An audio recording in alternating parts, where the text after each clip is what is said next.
უნდა ხედავდეს თუ არა სისტემა თუნდაც 100 მოქალაქეს სულ რამდენიმე წუთში პროფესიონალებთან ერთად გავაგრძელებ ამ თემის მთავარ გამოსავალზე მსჯელობას. მანამდე მინდა მოგასმენინოთ რა პასუხი გაქვთ ამ კითხვაზე საზოგადოებრივი ჯანდაცვის საერთაშორისო სპეციალისტმა ზაზა წერეთელმა.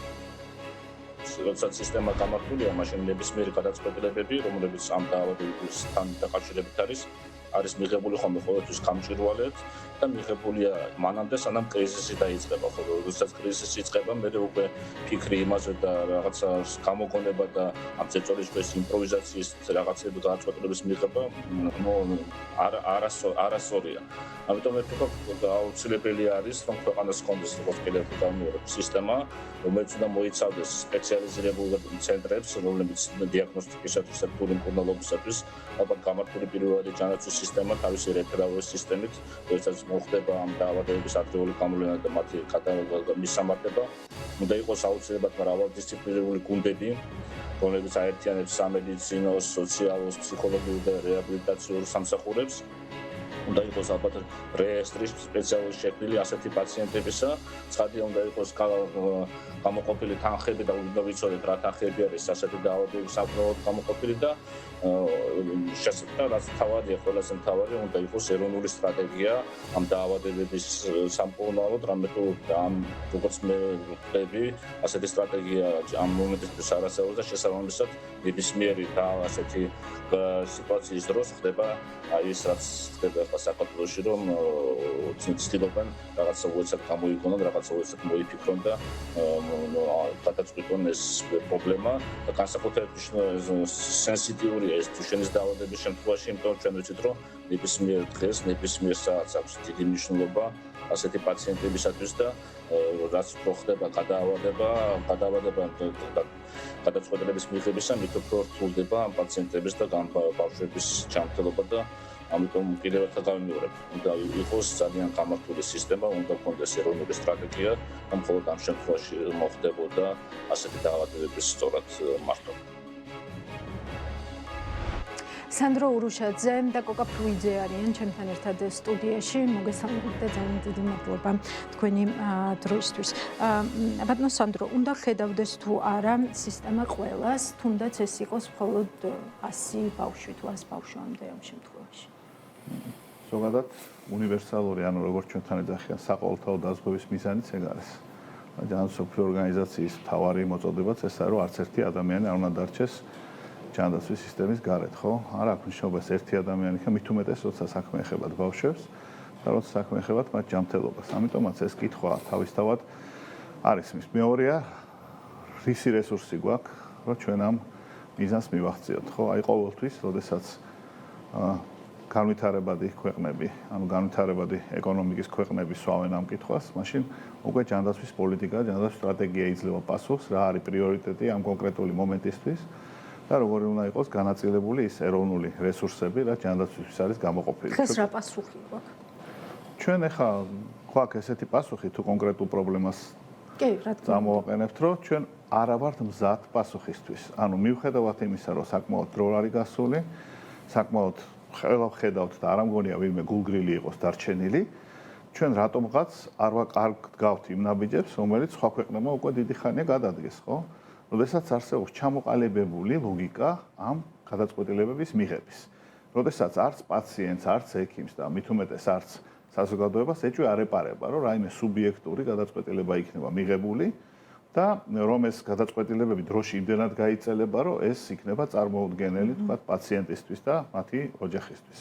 ანუ ჩვენი მთავარი ამოცანა რაც არის, უნდა დავიწყოთ იმ მექანიზმების დანერგვა, ამ შემთხვევაში გვაქვს საუბარი სამედიცინო ტექნოლოგიების შეფასების ინსტრუმენტთან, გვაქვს საუბარი ზოგადად მოლაპარაკებებთან და ურთიერთობებთან, იშვიათი დაავადებების წამლების წარმოებლებთან, რომ ესეთი ტიპის ურთიერთობები ჩამოყალიბდეს ჩვენთან.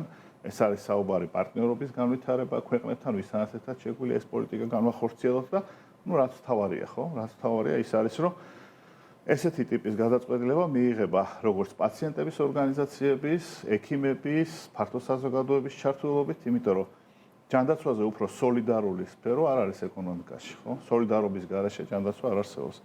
ამიტომაც საზოგადოება, რომელიც არის ამ გადასახადის გადამხდელი, მინდა გითხრათ, და ამდომე სოლიდარული ამ პრობლემების მიმართ, სწორედ უნდა ჰქონდეს საშუალება, რომ ჩაერიოს ამ გადაწყვეტილების მიღებაში და მთავრობამ უნდა გაითვალისწინოს საზოგადოების აზრი. ბატონო კოკა, როგორ უნდა შევხედოთ აი ამ წამლებს, გენურ თერაპიებს და ასე შემდეგ, როდესაც ვთქვათ ემოციური ფონი ისედაც მძიმეა, კონკრეტულად დუშენზე თუ ვილაპარაკებ, დუშენის შემთხვევაში განსაკუთრებით მძიმეა, იმიტომ რომ რაღაც კონკრეტული მაილსტოუნები არსებობს, თუ როგორ ვითარდება ზოგადად, ესე ვთქვათ, ეს დაავადება, რომ აი ამ რთულ ემოციურ ფონზე ვთქვათ, არც ზედმეტად დავამძიმოთ სიტუაცია, მაგრამ არც ზედმეტად გავამარტივოთ, რომ საბოლოო ჯამში დაზარალებულები არ აღმოჩნდნენ ის ბავშვები, რომლებიც ესე ელოდებიან, რომ ასე ვთქვათ, რაღაც წამალი იქნება და რაღაც განკურნება მათ ექნება. დიდი მადლობა მოწვევისთვის, მოგესალმებით ჩვენს მაყურებელს. თქვენ შეკითხვაზე დავიწყებ პირველ რიგში, იმიტომ რომ აბსოლუტურად ვეთანხმები ბატონ სანდროს ნათქვამს, რაც ახლა თქვა, ეს ყველაფერი ზუსტად იმის წინაპირობაა, რასაც თქვენ მისვავთ კითხვას. ინფორმირებულობა, გახსნილობა და პროფესიონალების ჩართვა და მათი აზრის გათვალისწინება, ეს არის ზუსტად ის ქვაკუთხედი, რომელიც ყველანაირ ალბათ უმეტეს ეჭვებს ან შეკითხვებს გააკარწყლებს. მე არ ვარ ამ დარგის სპეციალისტი, ნევროლოგი არა ვარ, ბავშვთა მით უმეტეს, მაგრამ ნუ რაც ახლა ეს პრობლემები რო წარმოიჭრა და აქედან გამომდინარე, ნუ მეც ვადევნებ თვალყურს და რა თქმა უნდა, ერთმნიშვნელოვნად ლაპარაკი მედიკამენტებზე და გენურ მედიკამენტებზე, ასე რომ ეს მიმართულად, მიზანმიმართულად თქვა, რომ აი ეს და პანაცეა, რა თქმა უნდა ეს არ არის. და რა თქმა უნდა არის კატეგორია პაციენტებს, რომელსაც შველის, არის კატეგორია, რომელსაც მაინდა-მაინც ვერ შველის და არის კატეგორია, რომელსაც საერთოდ უკუნაჩვენებია. მაგრამ ეს ყველაფერი პროფესიონალებმა უნდა თქვა. და აქედან გამომდინარე, სახელმწიფოს ფუნქცია არის ზუსტად ის, რომ გახსნას დისკუსია, არა მოედნებზე და ქუჩებში დისკუსია, არამედ სამემაში, რა ვქო, პროფესიულ არეში, სადაც რა თქმა უნდა, ამათი შეიძლება მშობლებიც თუ წარმომადგენლები ამ პაციენტების იქნებიან ჩართული და უნდა ზუსტად გადავწყვიტოთ, რა გვინდა, რა გვესაჭიროება. და როგორც კი გვეცოდინება, რა გვესაჭიროება, შემდგომ უნდა შემდეგი ნაბიჯი იყოს, როგორ მოვიპოვოთ ეს და როგორ გავაკეთოთ, როგორ შემოვიტანოთ, იმიტომ რომ მე ყველა სიცოცხლე არის აბსოლუტურად პირველ რიგში და პირველ ნომრად, ხო? კონსტიტუციაში გვიწერა, რომ ყველა ადამიანს აქვს სიცოცხლის უფლება.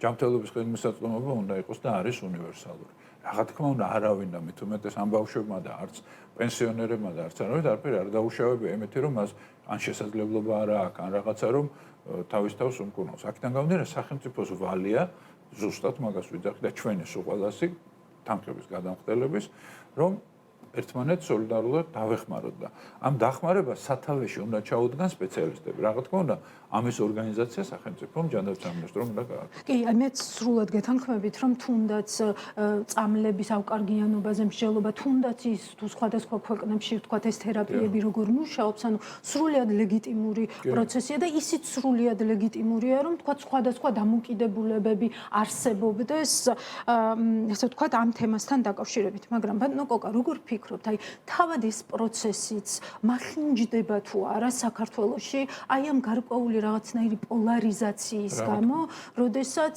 ასე ვთქვათ, რაღაცა ამ საკუთარი არგუმენტაციის დაცვაზე გადასულია პროცესი და არა ვთქვათ რაღაც ურთიერთმოსმენაზე, ან რაღაც ოქროს შუალედის, ან კონსენსუსის პოვნაზე ამ შემთხვევაში. გეთანხმებით, აბსოლუტურად გეთანხმებით.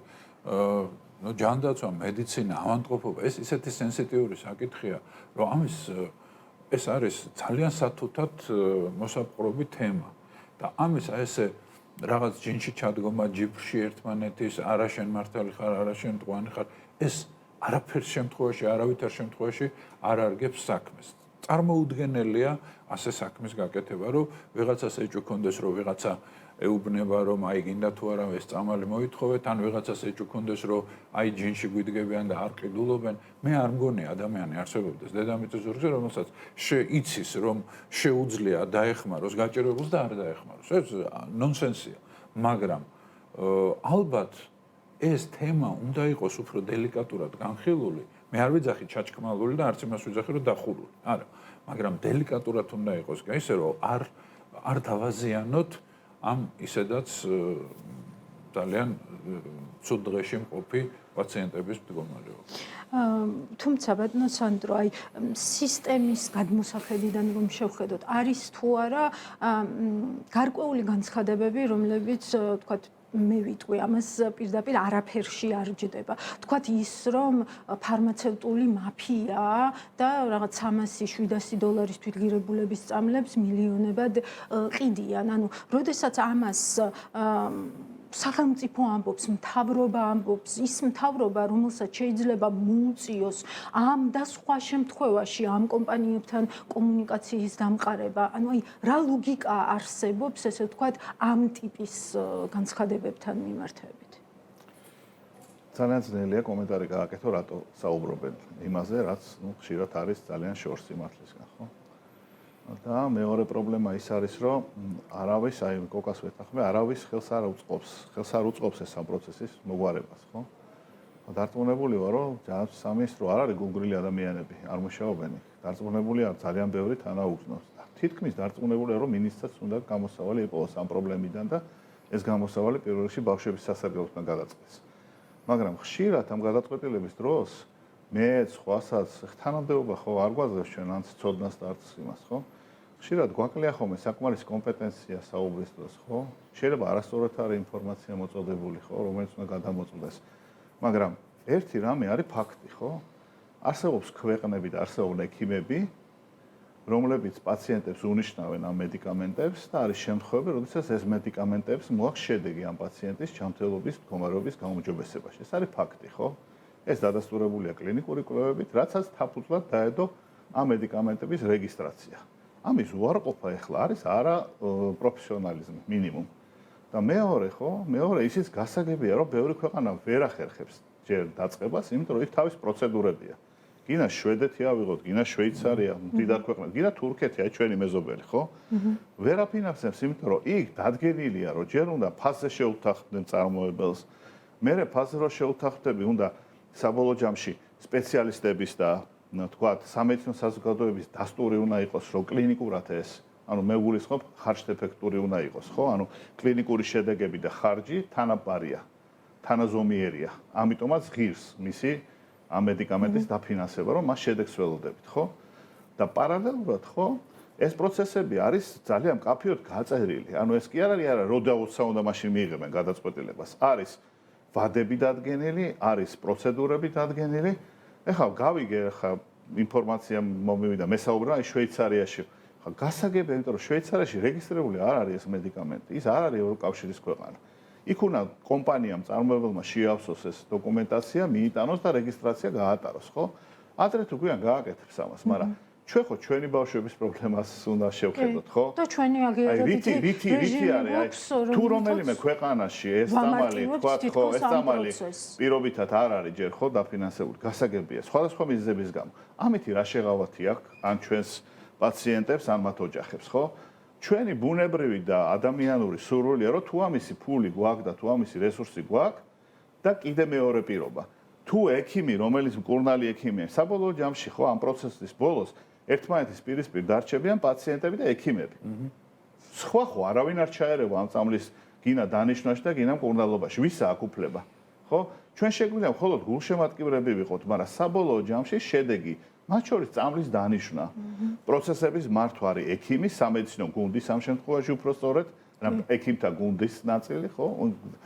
სხვა ვერავინ ვერ აიძულებს ექიმს, ვერც დანიშნას და ვერც და თუ ექიმა გადაწყვიტა ეს, ხო? და თუ ეს მართლა ვფიქრობთ, რომ პაციენტისთვის სასარგებლოა და გვაქვს ამისი, ხო, რაღაცა იმედი, მინიმუმ იმედი გვაქვს, ხო?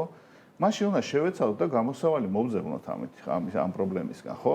და არ უნდა იყოს ესეთი ბარიკადების აშენება მით უმეტეს იმ ხალხისგან, ვისაც პირადად ევალება ამ პრობლემების მოგვარება და ამ პროცესის ორგანიზება, ისე რომ შედეგიანად დამთავრდეს. პირველ რიგში ბავშვებისთვის, ხო?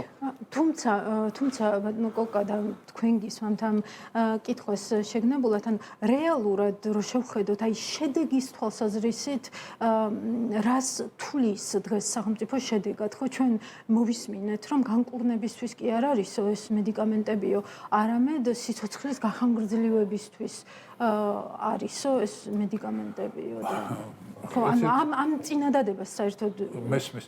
იცით რა? სამედიცინო თვალსაზრისით შინაარსი იცით რა, როცა ამ წინადადებას ლაპარაკობს მკურნალი ექიმი, ის კონტექსტში ჯდება და მაშინ აქვს და როცა ამ წინადადებას არა ექიმი ამბობს, მე ამ შემთხვევაში არა საკუთარი ხალათის იმას ვიც არამედ უბრალოდ კონტექსტში სხვადასხვანაირად ჟღერს, იმიტომ რომ დღევანდელ დღეს საუბედუროთ მედიცინაში არის ისეთი დაავადებები, რომლებიც არ რჩება. და მაგალითად დიაბეტის მკურნალობა, დიაბეტს ვერ გკურნავთ ჩვენ. დღეს ყველა მედიკამენტი, რომელიც დიაბეტისთვის არის, ეს არის დღევანდელ დღეს. ახლა ხვალ შეიძლება რაღაცა პერსპექტივა იყოს. დღევანდელ დღეს ყველა პრეპარატი ეს არის პრეპარატი, რომელიც გააუმჯობესებს პაციენტის მდგომარეობას ან სტაბილიზაციას იგივე დავუშვათ ჰიპერტონული დაავადება. ანუ მე რო ვთქვა, რომ წნევის წამალს არ შემოვიტან, იმიტომ რომ პაციენტი ვერ მორჩება, არასწორად მე თუ ესა ვარ, რა ქვია, სახელმწიფოს წარმომადგენელი, ხო? 100% ვიცი, რომ ეს ამ მედიკამენტით ეს პაციენტი ვერ მორჩება. უბრალოდ მას გააუმჯობესდება ცხოვრების წესი და დასტაბილდება და ხანგრძლივი რემისია იქნება და ამავდროულად. მე არ ვიძახი, რომ ამ პრეპარატებს ესეთი ის აქვს, იმიტომ რომ სულ ახალი დარეგისტრირებულია, FDA-მ დაარეგისტრირა და მე რაც მოვახერხე და რაც წავიკითხე, საკმაოდ ბევრი რაღაც ისეთი რომელსაც მარტო პროფესიონალები და უშუალოდ ამ საქმეში ჩართული პროფესიონალებმა უნდა მოკიდონ ხელი. ეს ხვის საქმე არ არის, სხვა ამას ვერ გადაწყვეტავს, მაგრამ ის რომ ვთქვათ, რომ მე არ ამგონია, რომ ვინმე ასეთ რამე თქვას, რომ ეს იმიტომ არ ვყიდულობთ, რომ ეს არ მოარჩენს პაციენტს. მაშინ არც ანტიბიოტიკი არ არჩენს ყველა შემთხვევაში, რაღაც რეზისტენტობა არსებობს და პაციენტი შეიძლება ანტიბიოტიკი არ მაშინ არ ვიყიდოთ, არ არის სწორი. რა თქმა უნდა ეს, მაგრამ იმას ლოგიკა, იმის ნათქვამი, რომ ეს წამალი არ მოარჩენს, ექიმის პირიდან სხვანაირად ჟღერს. როცა პაციენტს უხსნი, პაციენტის მშობელს უხსნი, შენ ხო იმედს აძლევ რა შენთან რომ პაციენტი მოდის, ან შენ ხო ობიექტური მასის უნდა მიაწოდო და შენ რა თქმა უნდა უთხრა, რომ იცით ეს არ არის ეს პრეპარატი, გამოსავალი არ არის აქ 100%-ით, ეს სხვა საქმეა. მაგრამ ემის თქმა რომ ჩვენ არ დავარეგისტრიროთ წამალი, იმიტომ რომ იმას 100%-იანი გამოსავალია, ეგ რა თქმა უნდა ეგ არ ალბათ. თან როცა იმასაც ამბობ, რომ ფული ამ შემთხვევაში არ არის გადამწყვეტი და ფული არ არის. ხო, რა თქმა უნდა, ეგ სერიოზული თემაა, იცით, ფული გადამწყვეტი, ჯერ ეს ერთი ფულიც პრობლემაა, მაგრამ რა თქმა უნდა გადამწყვეტი არა. ბატონო სანდრო სწორედ თქვა აბსოლუტურად, რომ ძალიან ბევრი ნაბიჯია გადასადგმელი იმისთვის, რომ ეს მედიკამენტი შემოვიტანოთ. არა მარტო საერთაშორისო, არამედ საქართველოს კანონმდებლობითაც ჩვენც გვაქვს ჩვენი ვადები, როცა შეიძლება მედიკამენტი დავარეგისტრიროთ. კორონა რო იყო, მაშინაც კი ვაქცინის იმაზე მთელი ამბავი იყო და ჯანმრთელობის მსოფლიო ორგანიზაციაში გამოდიოდნენ იმით, რომ ეს ვადები შევამციროთ, თუ არ შევამციროთ. ეს კანონმდებლობები არსებობს. კი, შეიძლება რაღაც მომენტში ცოტა მათ შორის ამ ტიპის ინფორმირებულობასაც გულისხმობთ, ხო, როდესაც საუბრობთ კომუნიკაციაზე. ეს ყველაფერი ახსნილი უნდა იყოს ეს. შეიძლება იციან, მე არ ვიცი, მე არა ვარ ამ საქმეში ჩართული და ვერ გეტყვით რა კომუნიკაცია, ვინ რა იცის, ვინ ვის რას ეუბნება, მე ეს არ ვიცი. უბრალოდ გვერდიდან რაცა ჩანს, რომ ცოტა კომუნიკაციის ან არასწორი კომუნიკაცია, ან ნაკლებობა, არ ვიცი. ორმესი მადლობა. ბატონო სანდრო, აი რატომ თქვათ ვერ გაიმართა ეს სისტემა, თქვათ იშვიათი დაავადებების მიმართულება, ესე რომ ვთქვათ და მისი განხილვა განცალკევებულად, ესე ვთქვათ, იმ გამოწვევებისგან, რაზეც არაერთხელ ვისაუბრია პირველად ჯანდაცვის კონტექსტში თუ სხვა კონტექსტებში არის თუ არა შესაძლებელი. ძალიან რთული კითხვა დასვით. იმიტომ რომ ზოგადად ეს კითხვები არის ჯანდაცვის სისტემაში. და სამწუხაროდ არის სფეროები და არის პაციენტები, რომელსაც სამწუხაროდ ნაკლები ყურადღება ექცევა რა ქვეყნებში, რომელშიც ჯანდაცვის სისტემა ჯერ არ არის უნივერსალური, რესურსები არ არის საკმარისი. და ბუნებრივი ხა ჯანდაცვის სამინისტროსთვის დღეს უფრო ადვილია ისაუბროს მილიონობით ადამიანისთვის, ვთქვათ, ჰოსპიტალური შემთხვევების დაფინანსებაზე. მოიტანოს დიდი ციფრები, იყოს შთამბეჭდავი პრეზენტაციები გააკეთოს, ვიდრე ისაუბროს რამდენიმე ათეულ ბავშვზე, რომელსაც სამწუხაროდ, უნდა ვთქვათ, რომ ეს დაავადება აქვს და რომლის დღეს მდგომარეობის შემსუბუქებისთვის ხო სამწუხაროდ საკმაოდ დიდი თანხა არის საჭირო. ის რომ თანხა პრობლემა არ არის, ეს არის ტყუილი. ჯანდაცვის სისტემაში არ არსებობს ქვეყანა, ყველაზე მდიდარი, ამერიკიდან დაწყებული და რა ვიცი, ყველაზე მეც შვეიცარია აიღეთ, რომელიც ახალი მედიკამენტის დაშვების და თქვათ დანიშნვის დაფინანსების დროს არ ითვალისწინებს ხარჯს და არ ითვალისწინებს რამდენი უნდა დაიხარჯოს. ცარცი თუა იმ შემთხვევაშია პრობლემა. როგორ? ცარცი თუაო, მართლა ცარცი თუაო, ეს მედიკამენტები მაშინ ჩვენ ერთი რაღაცა გავითვალისწინოთ რა. მედიკამენტი, რომელიც არის რეგისტრირებული ამერიკის სურსათისა და წამლის სააგენტოს მიერ, ან და რეგისტრირებულია ევროპის წამლის სააგენტოს მიერ, ის უკვე რეგისტრაციის პროცესში გადის 3 ეტაპიან მინიმუმ და უკეთეს შემთხვევაში 4 ეტაპიან. ცარცი არ არის. მინიმუმ ცარცი შეგვიძლია მოვიკითხოთ აი შავ ბაზარზე, რომელიც სამწუხაროდ უკონტროლოა გახდა საქართველოში, მაგრამ რაც შეეხება მედიკამენტებს, რომლებიც ესეთი ავტორიტეტული კომპანიას მარეგისტრირებლებისგან არის რეგისტრირებული და მათ შორის რეგისტრირებულია ინგლისის მარეგულირებელის მიერ, ის კიდე ცალკე აკეთებს რეგისტრაციას, ხო? უნდა ვთქვათ, რომ ამ ორგანიზაციებს ჰქონდათ საკმარისი საფუძველი, მათ შორის კლინიკური კვლევებისგან მიღებული შედეგები, რომლის საფუძველზეც მათ ჯერ ერთი გაატარეს რეგისტრაცია და მეორე ბევრმა ქვეყანამ ან წინასწარი დაფინანსების მექანიზმით დაიწყო ამ ხარჯის ანაზღაურება, ან უკვე რუტინულ დაფინანსებაში ჩართო. და ბევრი სხვა ქვეყნებიც ამისთვის ემზადებიან, მინდა გითხრათ, რატო? იმიტომ რომ ყველა სხვა მკურნალობისგან და ყველა სხვა დაავადებებისგან განსხვავებით, იშვიათი დაავადებებში ხო ოდნავ განსხვავებული ლოგიკა მოქმედებს რა. ეხლა არავისთვის ეს ახსნა არ უნდა იყოს, რომ ეს არის ცოტა რაოდენობით, მცირე რაოდენობით პაციენტები, ძალიან ძნელი ესეთი მასიური კვლევების ჩატარება და დიდხნიანი ასე ვთქვათ პერიოდის დაკვირვება, სანამ როცა დროს მნიშვნელობა აქვს, ამიტომაც არის წინასწარი სწრაფი, ამიტომაც არის ხომე ეს ნებართვები გაცემული, დაჩქარებული წესი, რატო იცით? ითვალისწინებენ იმ ადამიანების მდგომარეობას, ვინც ამ წამალს ელოდება. მადლობა. ეს დავტოვოთ საფიქრებად. ძალიან დიდი მადლობა, რომ იყავით ჩემთან ერთად. სანდრო ურუშაძეს და კოკა ფრუიძეს უსმენდით პირდაპირ ეთერში. მადლობა.